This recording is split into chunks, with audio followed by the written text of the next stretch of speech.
there's a confidence to it, man. There's a bad motherfucker that's right here, you know, that's getting ahead of the competition. There's an overwhelming sense of fulfillment and pride and satisfaction with that.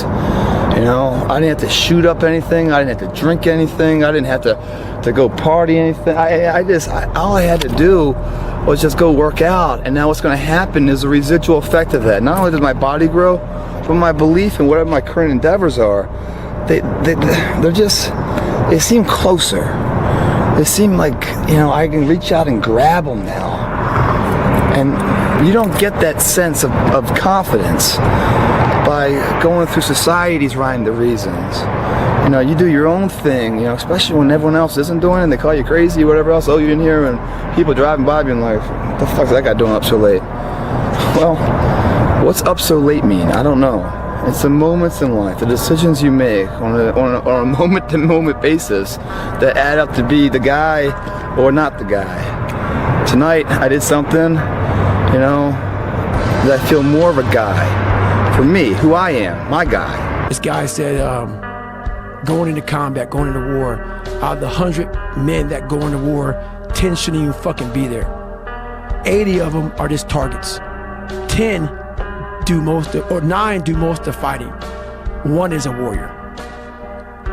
And it's a true quote to life. I saw it going through training, I saw it everywhere I went.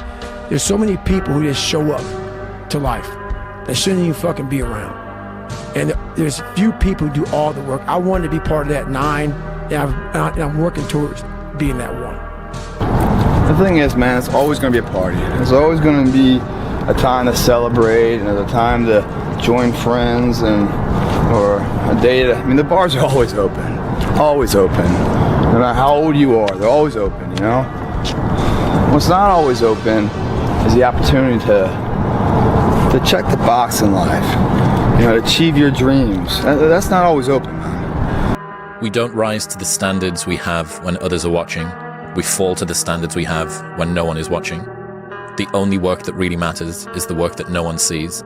It shows you who you really are rather than who you say you are. There's this line that I heard David Goggins say on Rogan, and I can't remember who he was saying it to or what he said in response to, but he just said, "I'm David Goggins, bitch." And I remember him saying it, and I thought to myself, like, you want to be able to say that in the mirror to yourself and not laugh at yourself. And the only way that I can do that is know that when no one's watching, I work harder than when they're watching. And thinking about it like that has given me this persistent and ever-present scorecard or third party that's like, no one's watching, which means now you have to work, because otherwise you're full of shit. You know, there comes a day, man, everyone's gonna have this day. There comes a day where being average, being mediocre is just sickening to you. It's just sickening, it makes you want to throw up. Because you've seen people with far less talent than you. As you're growing up with them, their childhood buddies, whatever else, they didn't have what you had. Yet now they're fucking to become something that you haven't. There comes that day. It's either when you're young, you know, and it strikes you on the baseball field because you're sick of striking out, or it's when you get fired from your 5th job, you know, and your wife and kids are on your ass because you don't know how to support them anymore. There comes a fucking day where push comes to shove. Where being mediocre, being like average and shit just fucking burns and sucks so much. You can't deal with it one more day, and you get off your fucking ass and you create something that's always been there. It's always been inside of you trying to come out, but you've never wanted to unwrap it because it's too much fucking pain and commitment. You were scared you were gonna fail. You were scared if you started, you never finish it. You didn't want to tell anyone about it. You knew it was there, but you never wanted to embark on it. Until something fucking hits. You get fired or somebody else gets success, remind you of what you could have been. And then that fucking spark is born. And no matter what happens, I'm never gonna be in this boat again. And you get up and you go, even if it gets knocked down, you just keep going, you're a wild man. And life has never been so sweet. That can happen at an early age, it can happen at a later age. It's gonna happen to somebody no matter what, it's gonna happen to you. And when it does happen to you, thank your lucky stars that finally you're alive. It's time to unwrap the potential you can be. Superior, man. It's within you. How bad do you want this? If it's as bad as you want to live or breathe or sleep, whatever the hell it may be, I can work with you. A lot of people, most people don't want it that badly. Which is why they always ask the question, man, how did you get to where you are? You know how to do it. You know exactly how to be you or how to be me.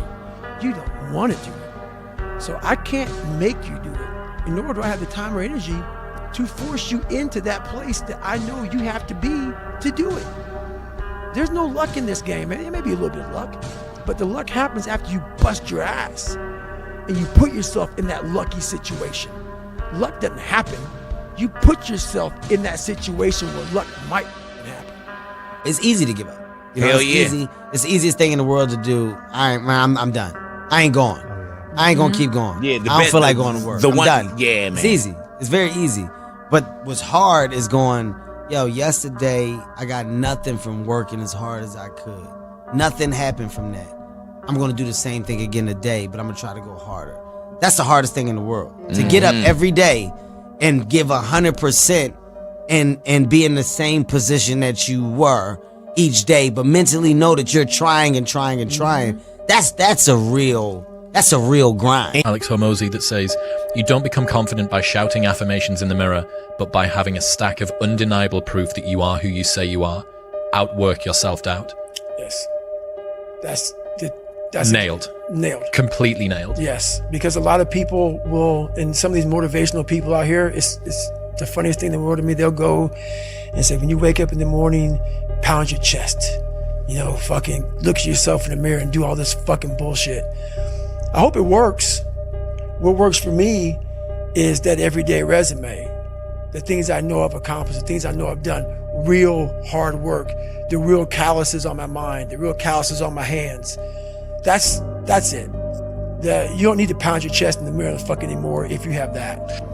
Right now in life, your family's looking for that one guy right now. You're looking for that one guy who's strong, who's that pillar for the family in hard times.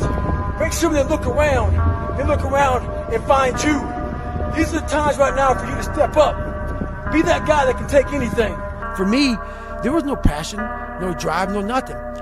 But I had this fire that I'm going to be somebody. And it has to be there because on all those bad days, and all those days you don't want to do shit, you have to be your own motivator, your own coach, your own trainer, your own everything. So to do that, you have to come into work, and work is, whatever your work may be, ready to go. And what that means is you may have failed miserably yesterday, but you come to work be like, man, you just lost everything. How the hell are you this fucking damn motivated? Because this is what it takes. This is what the fuck it takes. And you gotta get it from wherever you can. Whether you make up this illusion of your life or this false reality that gets you motivated, whatever gets you motivated, it's gonna be here at the tip of your brain at all times. Success isn't built in the spotlight. It's built in silence. In the moments no one else will ever know about. What people see is just the tip of the iceberg. But what they don't see is where the real story lies. It's not just about showing up when everyone's watching. It's the grind in the dark, the hours spent mastering the smallest details, and the discipline to keep going even when it feels pointless. So put in the work when no one's looking, because that's what separates those who want it from those who make it happen. I built Goggins from the ground up. I was born David Goggins. David Goggins wasn't good enough. He was a scared, bullied, abused kid who struggled in life.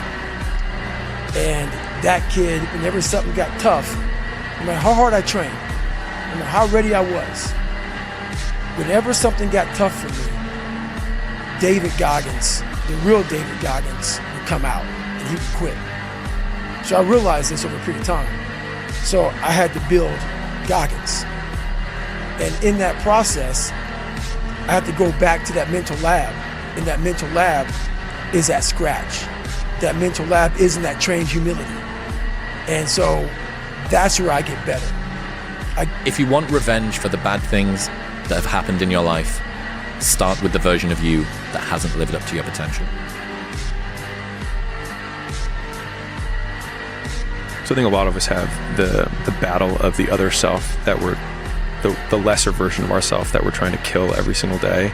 And so a lot of times we have this desire to point the blame finger externally, but wherever you point the finger of blame, power follows. And so whoever I blame for the life I have is the person who I give all the power over my existence, over my circumstances. And so it hurts, but if you turn the finger inwards and you start saying, I don't like my life. The person that I need to punish or get back at is the real person who got me here, which is me. You did David Goggins' first video, but the first Badwater race, you will see black compression tape on my ankles. I had broken feet at the start line of a 135-mile race. Your feet were broken. Broken. And if you go back, you will see as I'm finishing the race, you will see this black compression tape floating behind me. I went to the start line of that race. I trained for that race with broken front feet. And I don't talk about a lot because what happens is normal people with normal minds can't understand that. So then you become a liar or this and that.